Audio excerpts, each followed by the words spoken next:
Today we have with us Mr. Vijay Kolekar.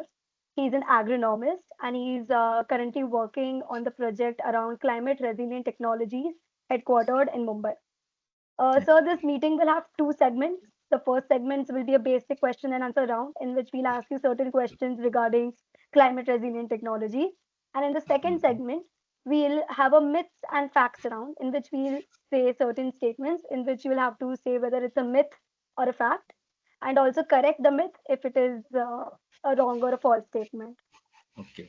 Okay. So starting with the first question segment, that is the question and answer round. Okay. We know that India is an agricultural country and that more than 60% of our workforce relies on agriculture as their primary source of income. And with the Yeah. current trends in climate change and global warming, this particular sector has been hampered a lot. So, could you, in basic terms, explain what exactly is climate resilient agricultural practices? Yeah. Just you said right that climate change is happening here. Before jumping to the climate resilient practices, I would like to enlighten that the agriculture sector per se in Maharashtra, India, and globally is now being affected by the climate change or climate vagaries in a very different ways. It's not predicted earlier how it will be affecting, but now it is impacting a lot on the yields of the crops, on the seasons of the crops, on the particular varieties or vulnerability is seen under among the varieties. So the agriculture is affected in total farming system, cropping system, livestock system, as well as marine systems also. So when we talk of these effect of climate change on agriculture, how it is affecting. So it is affecting in such a way that global warming, the temperature particularly, then there is a rainfall variations because agriculture is dependent on rainfall everywhere globally also. Though we have some irrigation percentage in some states like Punjab, Haryana, about 80% irrigation is there. But again, dependency on rainfall cannot be denied. So monsoon dependent agriculture is always a vulnerable system. And whenever there is a variations in the monsoon pattern or rainfall distribution or amount of rainfall on a particular day or particular season, so everything counts accounts for the agriculture sector and the effect is seen. So this is rainfall variation effect is there. Then frost or other things are also happening there. Chilling temperatures are there and flooding is also there. So in all cases, you can say various parameters of the climate and weather are affecting agriculture. So when we see that it is a 50% or more the community is dependent on agriculture, definitely those communities are being affected by the climate change in various ways also.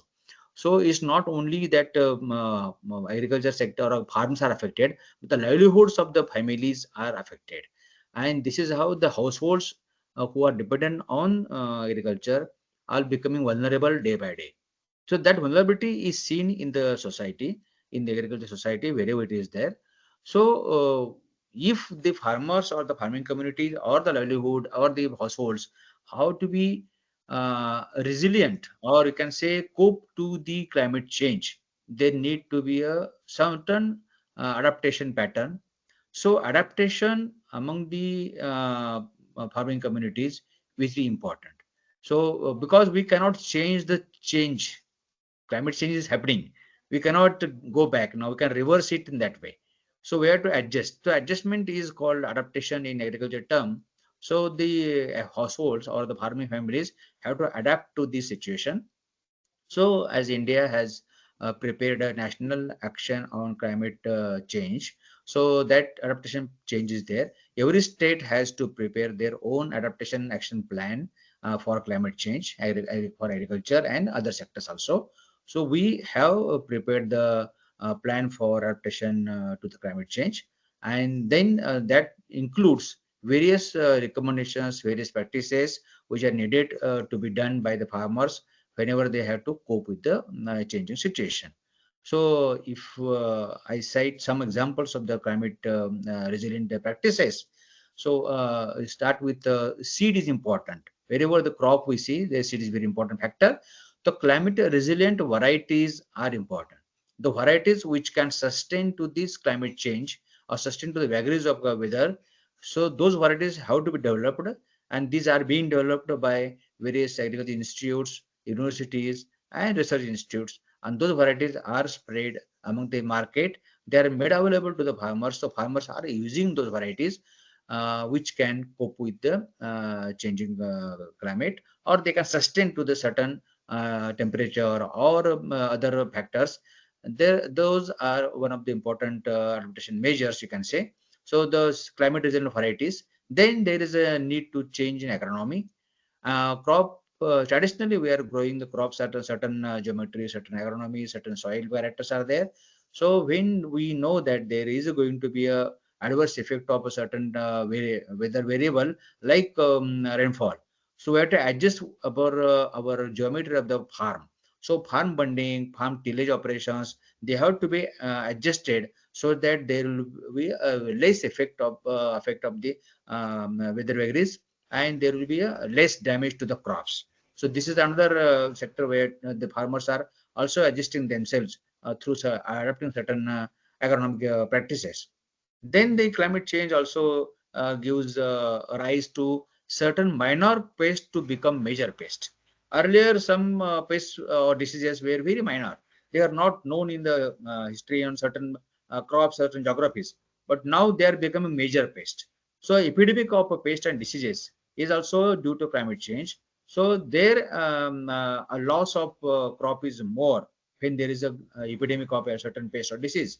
So then farmers have to cope with this situation by adopting certain practices which can minimize the losses due to pests and diseases. So there they have to adopt for certain pesticides or certain integrated pest management practices, you can say, IPM we say it.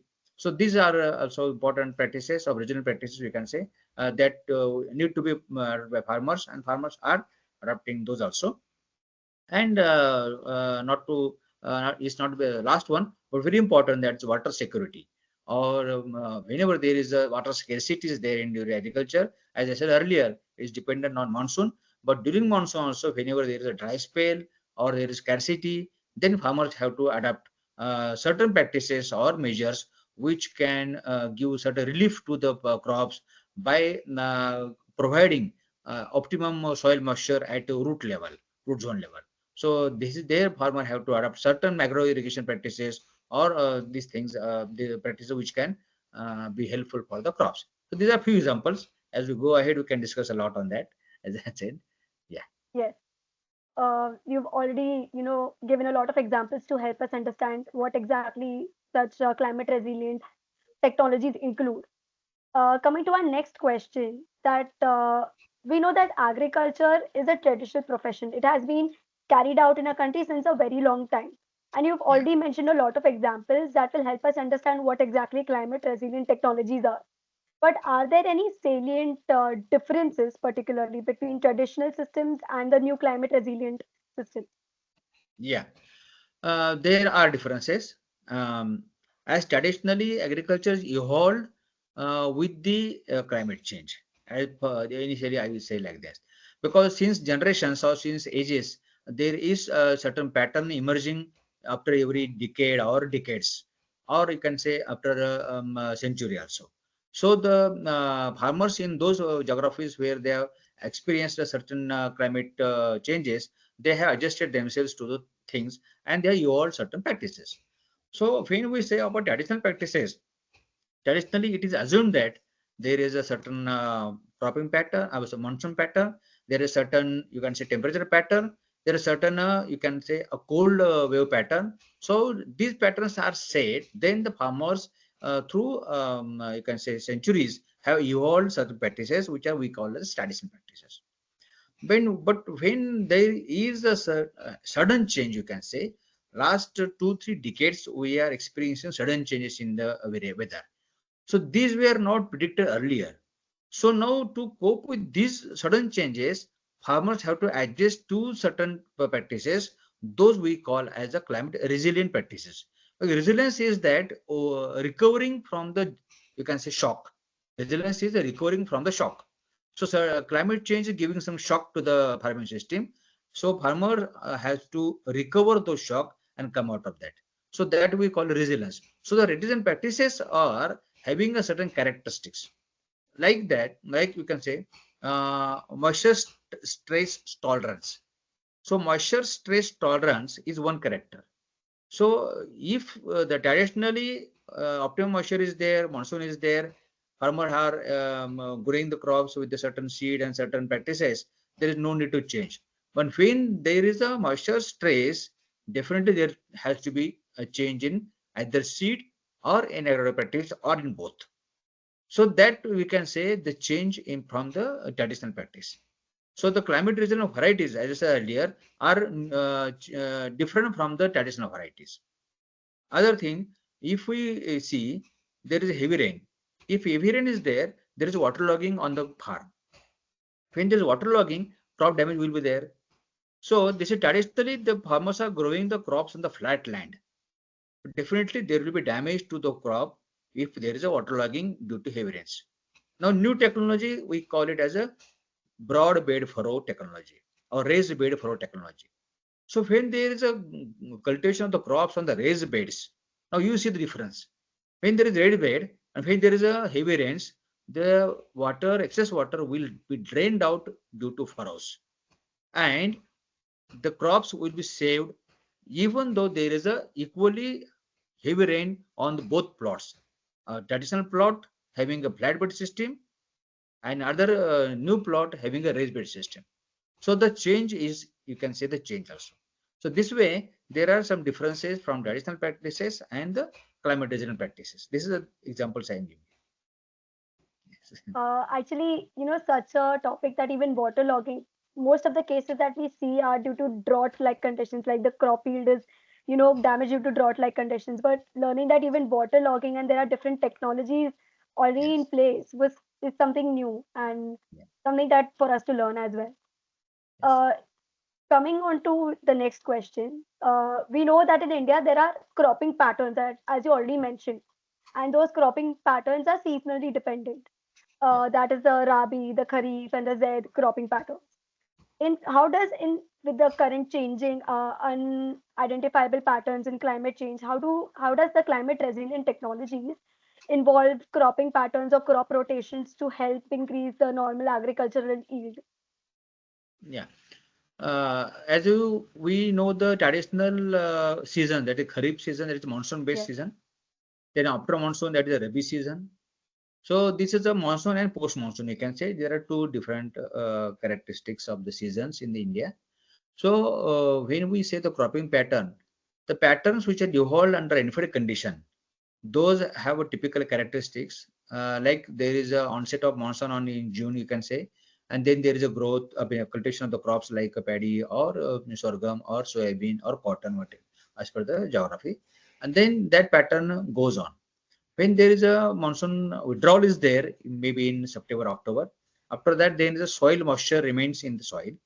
The soil moisture becomes a very important factor for the next season, and as well as the groundwater which is already there in the ground, and due to moisture monsoon, there is a good recharge of the groundwater. So with help of groundwater and the soil moisture, rabi season is taken up by the farmers, and that's totally dependent on the groundwater and the soil moisture. So these two distinct features you see now. Unfed farming is there, another is a irrigated farming having based on the soil moisture and the groundwater. So cropping pattern emerges with the help with availability of this moisture, you can see. The major factor affecting the cropping pattern is soil moisture or water or irrigation. Another factor which affecting the soil, affecting the cropping pattern is a market actually, which is out of climate. Because when there is demand of to certain crops, farmers grow that particular crop. So, and as and when the demand is growing year by year, there is a evolving a new pattern in that area. So, for example, if I say Maharashtra, we were very strong in sorghum or jawar, you can say, decades ago. For last 2 decades or 3 decades, we can say, we are seeing that there is a reduction in area under sorghum year by year. And what is replacing the sorghum? Soybean. Soybean is a new crop, which is an international commodity, which is fetching a good price to the farmers. So that is why the farmers are growing now soybean. On which land? On sorghum land. So the pattern will be changing. This way, market and the climate both play a role in changing the cropping pattern of a particular geography. So this is how there will be a change, and this is going to be there. But if sustainability is to be considered, we have to make a balance, because the cereal crops for food for consumption is important, as well as oil crops are important, as well as cash crop like fiber crop like cotton is important. So, and as far as sugar is considered, sugar is important. So everything is important. We have to make a balance, so that there will be a food supply, sufficient and enough food supply, which is required by the community in particular area, or at national level, or at national level, international level. This is how the cropping patterns actually emerge due to change in climate and other factors also. So, along the same lines, we also see that there is a pattern of crop rotation as well. That certain crops that are mutually helping each other grow together, or that the byproducts of one crop will help the other crop grow, and so on and so Yes, forth, are also seen. Can such yes. practices also be considered under climate Yeah, yeah, resilient economy? exactly. You are very right, and this is important when there is a you can say shock of weather shock is there, particular soil moisture. So we have to adjust this cropping pattern in such a way that there is a good you can say adjustment to the weather vagaries, like soybean plus arhar, tur, red gram Okay. or pigeon pea. There is a good pattern of soybean plus pigeon pea in Maharashtra. So how it is that playing in this climate change scenario? Soybean is taking for you can say soil nutrients from one 30 centimeter layer of the soil, whereas arhar is taking up the soil nutrients below 30 centimeter. So there is a you can say good synergy to take the crop nutrient from the soil. So that is one characteristic you can say. Another characteristic, soybean harvested in 90 days or 95 days. So the crop is over now. By that time, arhar becomes a crop at the growth stage, and it again remains on the soil for next you can say 60 days.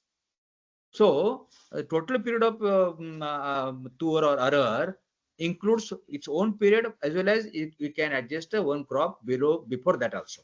So there is a good you can utilization of the time, utilization of the soil nutrients, utilization of the rainfall, soil pattern, I mean, soil moisture also. So this way, the intercropping helps in mitigating those changes, or helps in giving sufficient food and other products to the farmer. So this is how the cropping pattern, I mean, rotation is important. So crop rotation again, how it helps in other way. If there is a only sole crop of soybean taken on 1 hectare piece of land, if it is harvested in September end, so the next crop can be taken as a, you can say gram or chickpea. So that again, what happens in that way? So the nutritional aspect of the soil is taken care by the leguminous crops which are grown on the ground. So those add nitrogen and other nutrients to the soil. So this is how the rotation helps. So cereals and legumes is good rotation. Then legume after legume is also good rotation. After that, you can say another cereal crop also. So cereal, legume to cereal, legume. These are some of the the cropping patterns you can say, which are helpful for the soil health as well as for the farmers. And intercropping, as I said earlier, example of intercropping. And there is a mixed cropping when there is sorghum crop. In that you can spread or the seed of you can say safflower. The safflower among in the sorghum becomes a very mixed cropping system also. So even mustard also is broadcasted in wheat. The wheat plus mustard is also becoming another mixed cropping system. So mixed cropping, intercropping, crop rotations, these all are important to maintain the soil health, to take advantage of the available soil moisture and soil nutrients, and to take advantage of the time interval for the farming cycle, you can say. So these are the and these are playing good role under climate change scenario, because there is a risk is avoided. Another important is what I said about mitigation is the mitigation of risk is there. Suppose due to certain vagaries in temperature or rainfall, one crop get damaged. So farmers can get next crop or other crop. So both all crops are not equal damaged under certain situation. So there is difference. So that's why these are the risk mitigation measures by the farmers to take crop protection, crop mixed cropping or intercropping. Oh, again, something new to learn about mixed cropping. So there was a point that you said that even marketing, the market also determines what type of crop will be grown. And Yeah. we've seen that in the recent years, certain grains such as wheat, rice, and certain vegetables like onion that India used to heavily export have been banned due to the domestic need, due to the rise in the domestic need and the prices of these particular vegetables. How do you think will climate resilient technologies help in maintaining food security in a country like India? Very important question actually. Mhm. Food security and climate change have very strong relation. In fact, as we say, the growing population needs to be fed sufficiently. So that sufficiency can be attained when there is a optimum yield of the crops on every piece of land. As the land under agriculture is not going to be a changing, it's become going to be static or at least say reducing by certain extent, but it cannot be increased. So we have a given situation of the land, we have given set of crops actually due to the climate agroclimatic situation. All crops cannot be grown in all sectors. So there are certain crops can be grown in certain geographies. So that is given situation. When these two things are given, land is given, cropping pattern is given, then what is not given is a increasing population.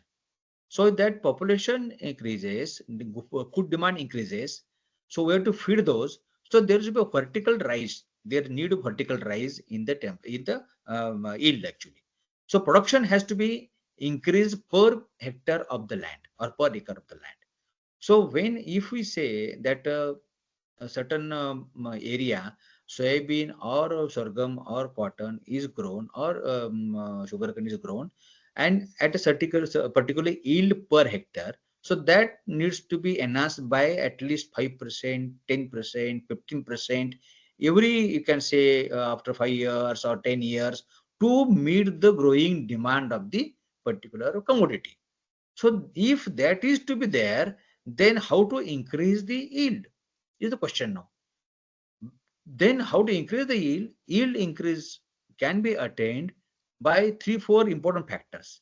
And it's a very important factor. First primary you can say is water availability, water security. Very important factor for agriculture is water security.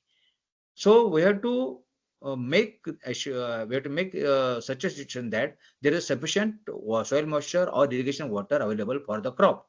Second important factor which affects the yield is soil health or soil nutrition status. So that is also again a very important factor which determines how much yield can be given by a particular crop in that particular season. Then third factor which is affecting the yield is the plant protection. We have to protect the crop from various pests and diseases. If that is there, there is going to be a effect on the yield also. So all these water security, soil health, plant protection, and crop diversity, all the other factors are there. So these all are related to the climate change. So if we take care of these important factors, then we can assure that there will be a good yield, at least optimum yield. So the climate change and the food demand, it is connected in such a way that we have to cope with the climate change by adopting certain practices which will ensure there will be a assured water security, there will be a good soil health, there will be a good plant protection mechanism like that. So these are the points where we can say climate change has direct relation to the food security. So as we say in certain historical examples, we know that if there is a famine, as you were discussing about the drought situation, if there is a drought, definitely there is a decrease in the crop yield. Last 2 year, 2023 was also a drought-like year.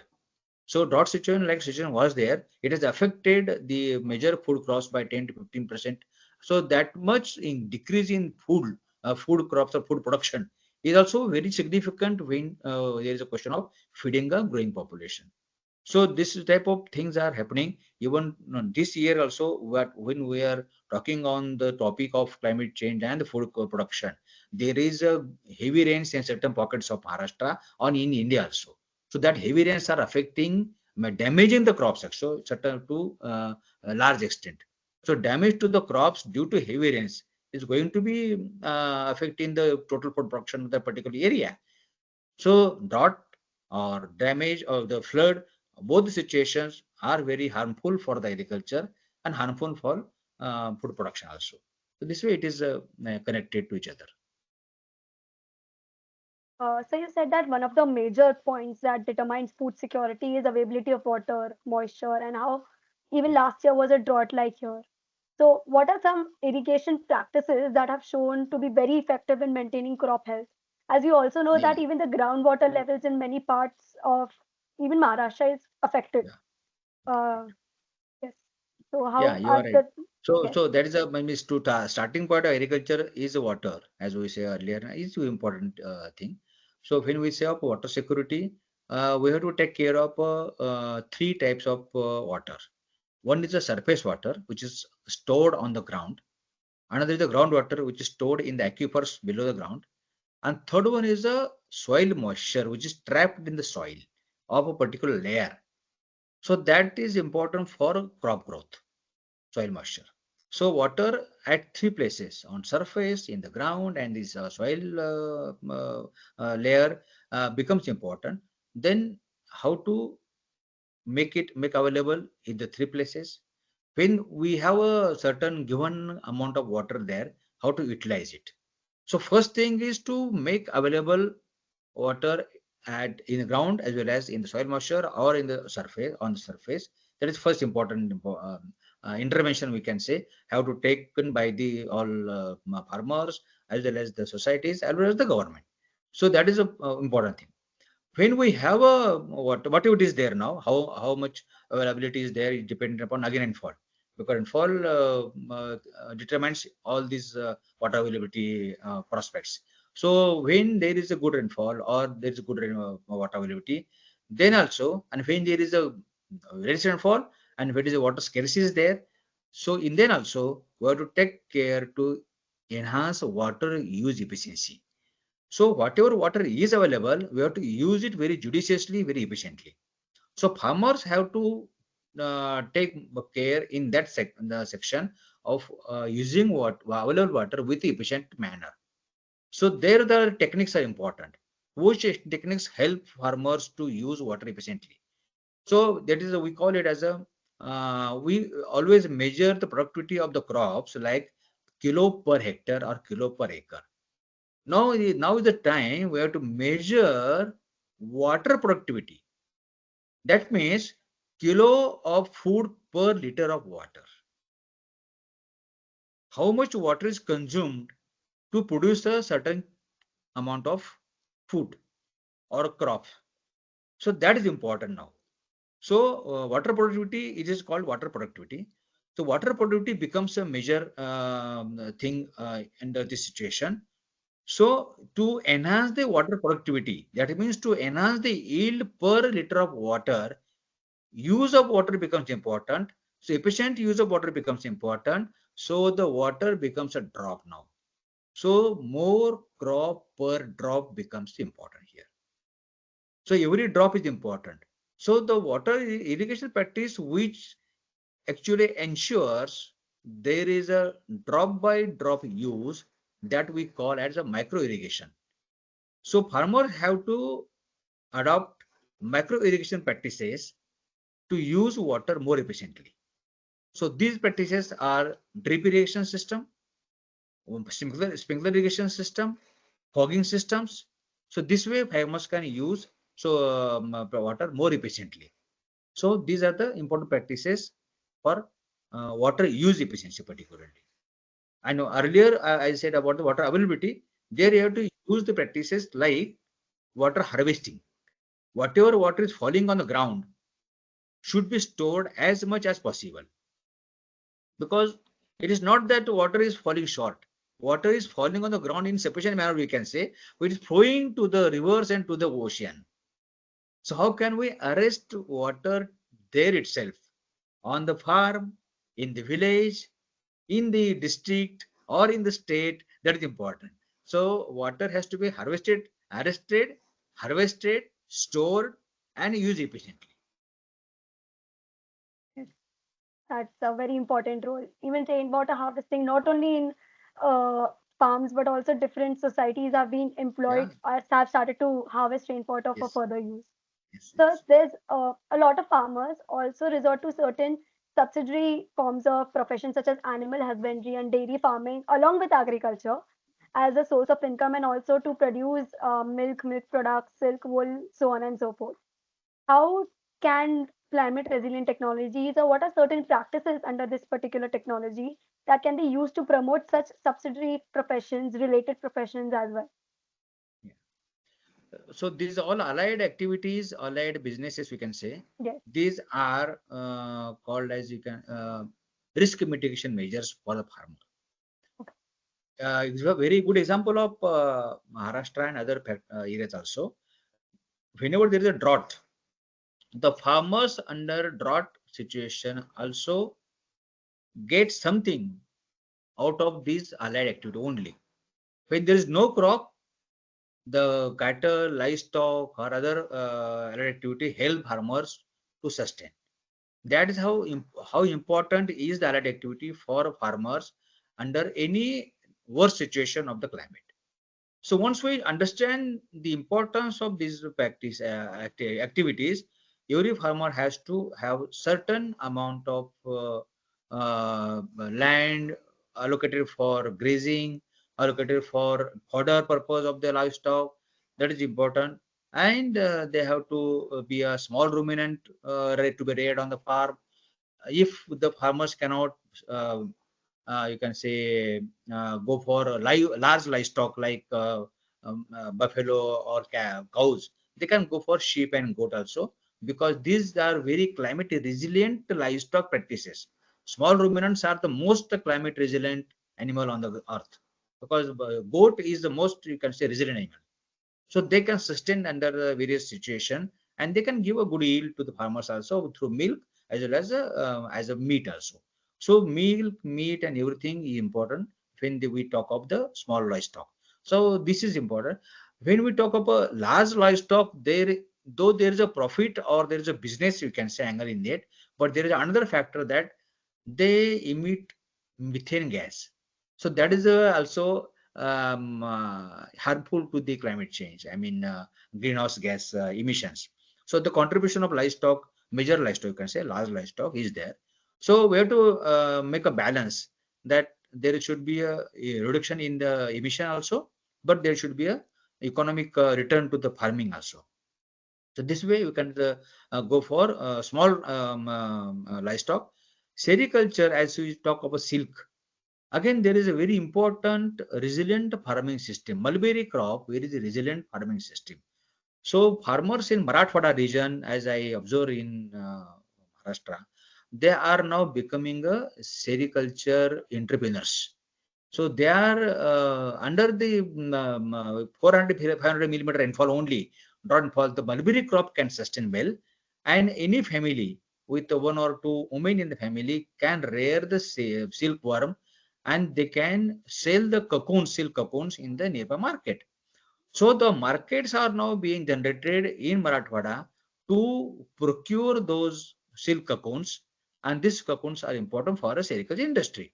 And silk becoming a very good commodity of the textile commodity, they need a lot of, you can say, tons of cocoons to be processed.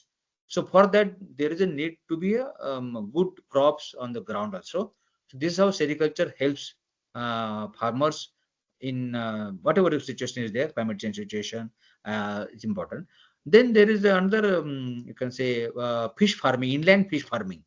Wherever there is streams are there, flowing streams are there, there always it is a fish farming is there. But whenever we are storing water under on the surface, like in farm ponds, so farm ponds are there. Generally, farm ponds, the water can be there for at least 4 5 months after monsoon is over. So during monsoon and the 4 5 months after monsoon, you can say up to January or December, that much period is sufficient to grow the fish to a certain weight, 1 kg or something like that. So the farmers can rear fish in the farm ponds and can attain a good revenue, whatever through good income source also. So these are the income sources, additional income sources farmers can create on their own farm under the situation when they have to face the climate change without any extra expenses. That's what I'm saying here. Is no much expenses needed here. So with low cost, they can start these small activities on the farm itself. This is Yeah, something very new that we generally, when we talk about sericulture, we generally associate with southern India. But to know that even Marathwada is developing a new sericulture industry is something new yeah, and exciting to know about. yeah. You said that the farmers in one of your previous answers that they are drought resistant seeds or pest resistance and such different technologies that are in seeds that have been provided to farmers to grow or to increase their yield. How accessible are such technologies and new upcoming technologies such as the use of drones? How accessible are these technologies to the low scale or small scale farmers, especially in a rural setting? Yeah. Now we talk of advanced technologies in agriculture. Yes. So when we talk of changing agriculture and changing climate both together, so there is a need. Somebody should come in picture to help both. So that is technology. So the technology in digital form, technology in drone form, or in AI ML form, all these are important now for agriculture to get support in management practices, you can say. So how we can manage the agriculture now under this changing climate scenario with the help of technologies. That is important. And now the coming generation, whoever is entering in the farming, whoever is doing farming at the age of 25, 30, 40, so they are now thinking that they are exposed to such technologies through our, you can say, mobile and all other social media platforms. So now they are curious that how we can use this technology in our farming. And definitely researchers are also taking care of that. There should be some protocols, some recommendations which can be used by the farmers to use such technologies. And now when we paper list of such technologies, definitely drones become one of the top priority. Nowadays India government has a drone policy, Maharashtra has a drone policy, and the drone policy says that drones can be used for agriculture for certain operations. So which are the important operations which can be taken care by the use of drone? So that is the one is a spraying of pesticides. That is important. As we know, there is a labor shortage now in every farming system. Wherever we go, there is always a constraint of the labor is there. So mechanization becomes important as far as the labor constraint is there. Even beyond mechanization, if you go, then drone becomes important. So drones can spray the land, large area in a very short time and with a very precise manner, you can say, because pressure is important. Now the climate change is making farmers to be more precise, and that precision can be attained through use of certain these technologies like drone, you can say. So if we handle drones at the group level in village level, and now government is promoting drone didi women. So women group who are self-help groups actually. So self-help group now can procure a drone. They can get trained in operation of the drone, and those we call as a drone pilots. So drone pilot training is now given by the university like Marathwada, sorry, Mahatma Phule Ghosh Vidyapit Rahuri. So such drone pilot training is now authorized by Government of India to certain institutes, and they are giving training to those who are aspiring to operate the drones for farming purpose. And now this drone didi will be entrepreneurship activity. We'll be doing entrepreneurship activity. We who can serve the mini farmers in the village for certain operations like spraying. So these are becoming now a custom hiring drones, you can say. So drones can be hired, drone services can be hired. So this is how the drone will help now in spreading these um, messages of good spraying techniques, as well as drones can now be used to measure the crops. Drones can be used now. There are programs are now being fitted in the drone system. They can measure the crop area. They can prepare estimates of the crop yield also, and they can actually be used to spray the things. Fertilizer, nano fertilizer now. Nano fertilizer became important. When we talk about nano things, there is need precision. So precision is needed, then drones come in picture. So this is how the drones will be a story for next few years, which can be useful for the farming in a small area also, and in a large area also. So these are to me. Actually, your answer also answered my next question. That was the role of science and technology in farming. Uh, Okay. so, with that, we come to the last question for our interview segment, the question and answer segment. That you also mentioned that we students, we are learning the role of different advanced technologies such as AI, ML, and different upcoming technologies with which we can help agriculture in our country. So, what do you think that we as a student or we as a society in general can do to contribute to sustainable agricultural practices? Yeah. Uh, Now, very important means you can say assurance by you are giving here. The young people or the youth of the country can help the agri sector in many ways. This is, as I was discussing about the providing Mm. input about the advanced technology. So here I was discussing with one of the student in IIT last month about the robotics and which can be used in the agriculture purpose for agriculture purpose. So the robots now can be used and how they can help the farmers to go for precise you can say sowing, precise spraying, or precise nutritional management also. So these are the operations of the farm. Operation of the farm everybody has to do. The farmers are now using some technology, traditionally some advanced technology with the help of machines. Now we can these robots can also help the agriculture in maintaining or managing such a precise technology. And beyond that also, if a farm has to manage, farmer has to take a decision.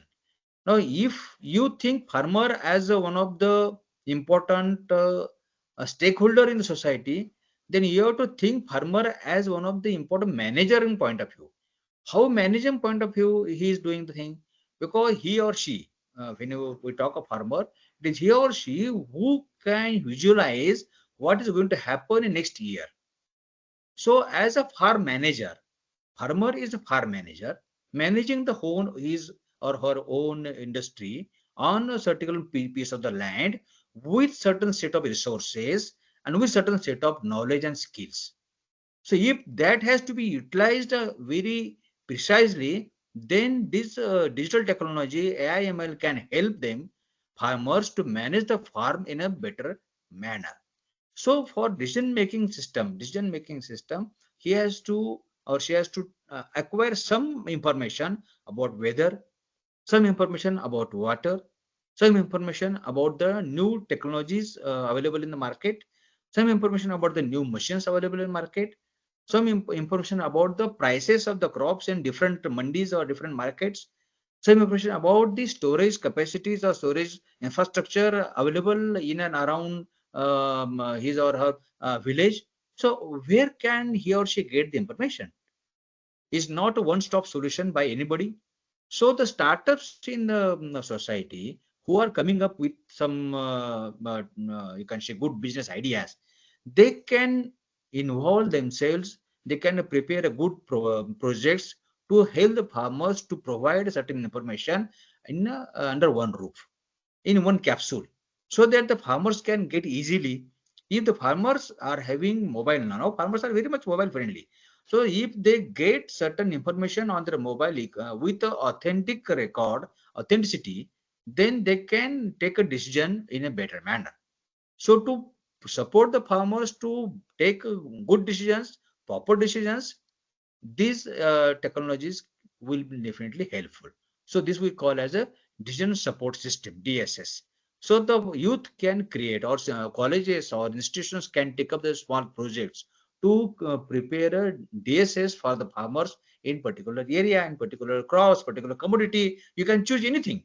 You can choose any commodity. You can choose a certain group of farmers. You can choose a geography, and you can create a certain DSS system which will help the farmers to take a better decision and the climate change situation or whatever situation is there.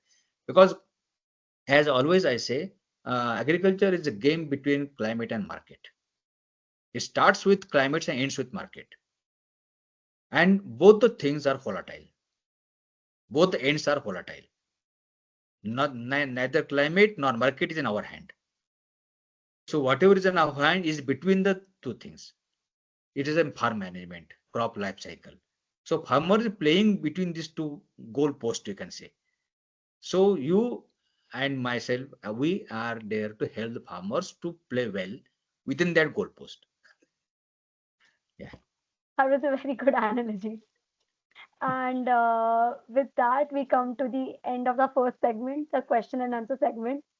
I'm grateful to have this opportunity to talk to you. I've learned a lot of new things today, that's for sure, such as micro irrigation, the role of goats being climate resilient, and especially drone didis and the use of robotics in agriculture. With that, I think we can go on to the next segment. So Sanya will handle the next segment. Over to you, Sanya. Hello, sir. It's an honor to have you with us. I think it was a very informative interview. Like I have a lot of things that I've not heard before, and I am someone who like my family has been associated with like farmers and everything, but then these are like very new things. So thank you so much for shedding light on these things. I'm just grateful that we could at least get an hour from you, and it will really help us enlighten others around as well. So yeah, thank you very much for sharing your time and so much information. It was amazing. So, Thank you. And I also enjoy this interview with young kids like you, as I am very exciting to see the colleges and other colleges which are not necessarily agriculture colleges are coming ahead to learn more about agriculture, and whenever there is a climate change and other farming issues are there. So when I go to IIT, when I go to other institutes, there is always a debate or a discussion on agriculture issues, and these issues are now studied by the students like you in deep. So that is how it is needed there. So I hope there will be a good future for farming community to get support our knowledge and skills by young generation like you. Thank you. Thank you very much. Thank thank you you so very much.